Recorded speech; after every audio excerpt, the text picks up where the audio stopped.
Booba, le duc de Boulogne, est bien plus qu'un simple rappeur. Figure emblématique du rap français, sa carrière est marquée par une succession de tubes, mais aussi par des clashs retentissants qui ont rythmé la scène musicale hexagonale. Des rivalités devenues légendaires, souvent marquées par des punchlines acérées et des provocations bien placées, que ce soit avec Cynic, Rof, Joey Starr, La Fouine, Kaharis ou même plus récemment Damso et Kalash. Booba n'a jamais hésité à régler ses comptes publiquement. Dans cette analyse, on revient sur ces confrontations qui ont façonné sa carrière et révèle l'homme derrière l'artiste, un personnage entier, fidèle à ses convictions et prêt à en découdre à chaque instant. Booba veut Cynic, la première étincelle. En 2007, Booba entame une des premières grandes rivalités de sa carrière, en s'en prenant directement à Cynic, un autre poids lourd du rap français. Dans son morceau Le Duc, Booba frappe fort. Les sont déclassés par Pokora, Diams et Cynic. La honte, cette punchline inattendue et sans raison apparente, vise un Cynic reconnu pour ses talents de battle rappeur. Celui-ci réagit immédiatement avec L'homme à abattre, où il tourne en dérision Booba, critiquant ses choix artistiques et ridiculisant son parcours. T'aurais pu casser la baraque, maintenant c'est plus le crime qui paie, c'est la Starac. Booba, toujours enclin à répondre coup pour coup, ne tarde pas à répliquer avec Carton Rose, dans lequel il lâche: pour toi je sors le carton rose, ton flot sans la vanille, t'auras pas besoin d'appeler les keufs, ils font partie de ta famille. Malgré ces échanges, le clash ne va pas beaucoup plus loin, mais laisse une empreinte durable dans l'histoire du rap français. En 2015, Booba en remet une couche en déclarant dans les Unrock: Cynic, il ne traverse pas le désert, il est carrément mort dedans, je l'ai tué. Cette phrase symbolise la rancune tenace du duc. Booba vs Joey Starr, l'affront aux légendes. En 2015, Booba ne s'en prend pas seulement aux rappeurs de sa génération, il vise également les figures emblématiques des années 90. Lors d'une interview avec les Inrock, il critique Joey Starr et le groupe NTM, affirmant que, malgré leur succès à l'époque, lyricalement ça puait. Cette attaque directe contre une légende du rap français ne passe pas inaperçue. Joey Starr, fidèle à sa réputation, ne tarde pas à répondre avec son style caractéristique: tu devrais réviser tes classiques mon ami, tu verras, tu pourras mettre ton pantalon dans le bon sens. Ce clash se poursuit sur Instagram, où Booba et Joey Starr s'amusent à se ridiculiser mutuellement à travers des photomontages. Même si l'affrontement ne va pas plus loin, il montre que Booba n'a aucun problème à s'attaquer à ceux qui l'ont précédé, quelle que soit leur renommée. Booba vs La Fouine,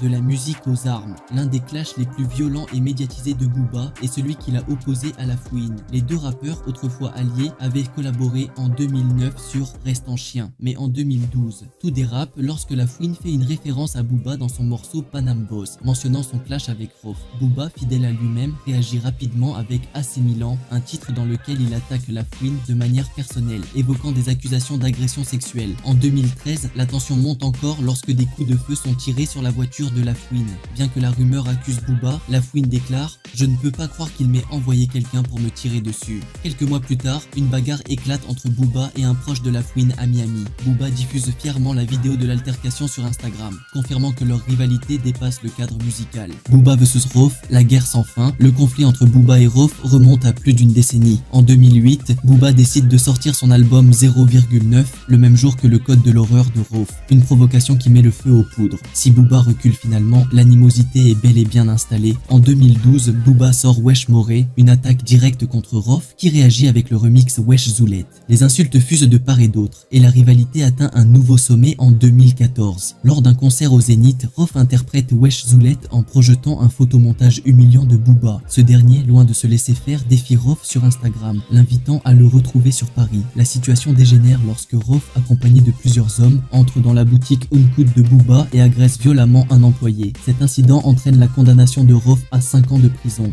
Booba vs Kaharis, le clash de la décennie. S'il y a un clash qui a véritablement marqué le rap français ces dernières années, c'est celui entre Booba et Kaharis. Les deux rappeurs, autrefois complices, collaborent en 2012 sur Kalash. Mais en 2014, Kaharis refuse de s'engager dans les clashs de Booba avec Rof et La Fouine, déclenchant la colère du duc. S'ensuivent des échanges d'insultes et des morceaux provocateurs. Le point culminant de ce clash survient en août 2018 à l'aéroport d'Orly, où une violente bagarre éclate entre les deux camps. La scène est filmée et diffusée sur les réseaux sociaux et les deux rappeurs sont condamnés à 18 mois de prison avec sursis ainsi qu'à une amende de 50 000 €. Un combat de MMA est ensuite évoqué pour régler leur compte, mais il n'a finalement jamais eu lieu. Booba vs Damso, la trahison du protégé Booba et Damso partagent une relation complexe, celle d'un mentor et de son protégé. En 2015, Booba signe Damso sur son label 82i et collabore avec lui sur le morceau Pinocchio. Grâce à cette exposition, Damso connaît un succès fulgurant avec son album Ipséité en 2017 qui devient disque de diamant. Mais ce succès entraîne aussi un désir d'indépendance chez Damso. En 2018, Damso annonce qu'il quitte le label 82i pour poursuivre sa carrière en solo. Pour Booba, ce départ est une trahison. Il estime que Damso lui doit une partie de son succès et n'accepte pas cette séparation. Sur les réseaux sociaux, Booba exprime sa déception et son amertume, laissant entendre que Damso manque de reconnaissance. Ce clash, bien qu'il n'ait pas dégénéré en insultes publiques, laisse une profonde fracture dans leur relation. Booba voyant dans cette rupture un signe d'ingratitude. Booba vs Kalash, la fin d'une amitié artistique. Booba et Kalash ont également partagé une relation artistique solide. Le rappeur martiniquais a collaboré avec Booba sur plusieurs morceaux à succès, notamment Rouge et Bleu. Mais en 2019, Kalash décide de prendre ses distances avec Booba, déclarant publiquement qu'il ne souhaite plus collaborer avec lui. Ce geste perçu comme une trahison par Booba marque le début d'un froid entre les deux artistes. Booba n'hésite pas à critiquer Kalash sur les réseaux sociaux, l'accusant d'ingratitude. Kalash, quant à lui, préfère ne pas alimenter la polémique et se concentre sur sa carrière solo. Ce clash montre encore une fois que Booba a du mal à accepter l'indépendance de ceux qu'il a aidé à propulser sur le devant de la scène. Booba vs les influvoleurs, le combat contre les influenceurs. Depuis quelques années, Booba a élargi son champ de bataille en s'attaquant à un nouvel ennemi, les influenceurs de télé-réalité qu'il surnomme les influvoleurs. Parmi eux, Magali Berda, fondatrice de Shona Events, est devenue sa cible principale. Booba accuse Berda et d'autres influenceurs de promouvoir des arnaques en ligne, incitant leurs abonnés à acheter des produits de mauvaise qualité ou surfacturés. Le clash entre Booba et Magali Berda prend une ampleur médiatique considérable lorsque cette dernière porte plainte pour harcèlement et diffamation. Mais Booba persiste, partageant régulièrement sur ses réseaux sociaux des témoignages de victimes des arnaques présumées. Dylan Thierry, ancien candidat de télé-réalité, est également dans le viseur de Booba. Ce dernier l'accuse de détourner de l'argent sous couvert d'opérations humanitaires, notamment en Afrique. Seb Daddy, un autre influenceur, est quant à lui critiqué pour vendre des produits inefficaces à des prix exorbitants. Dans ce combat contre les influvoleurs, Booba se présente comme un défenseur des consommateurs, dénonçant des pratiques qu'il considère frauduleuses. Ce clash prend une tournure plus morale que ses précédentes rivalités et met en lumière des problèmes plus larges liés au système d'influence en France. Conclusion,